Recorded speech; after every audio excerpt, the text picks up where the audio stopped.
weaning off of You an guys need to listen to SSRI this. that I've been on since I was like 12, and it is horrible, and I'm just like really curious if anyone else has had this experience. So I started taking Zoloft for depression and anxiety when I was a kid, and it worked so well that I just like stayed on it, and I just stayed on it, and I stayed on it, and I stayed on it. Well, I've been wanting to do a sleep study because I feel like no matter what, I am just always exhausted and falling asleep like throughout the day. I could literally take 5 naps in a day. So I had a consultation with this sleep clinic, and they basically said like, you will not do the sleep study unless you are fully off of your Zoloft.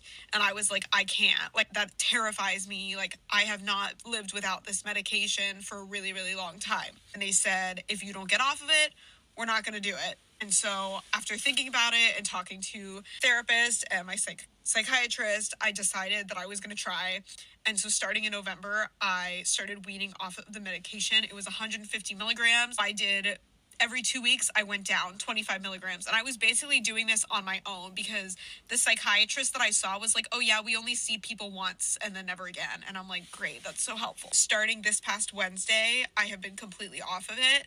And it is probably one of the worst experiences that I've had. And like, no one warned me. Like, I was really scared, but like, no one warned me about like how bad it would be. Titrating off an SSRI is one of the hardest things you'll probably ever have to do. Especially if you've been on it for such a long time, it can take several weeks to months to maybe even years to get off of it. Usually with a dose titration, especially if you've been on it for a while, you're probably going to only change like 1 dose in the week to decrease it. So for example, if you're on 100 milligrams every day, maybe on Fridays we would reduce it by like 25 milligrams and see how you do. This is really on a patient-to-patient case, but for a psychiatrist or any medical provider to just dismiss a patient and only see them 1 time is insane to me. People can actually harm themselves when they're getting off this medication. So please, if you have a provider that's being dismissive of you, get a second opinion, because it's so important during this time that you have such a strong support system, because side effects can happen.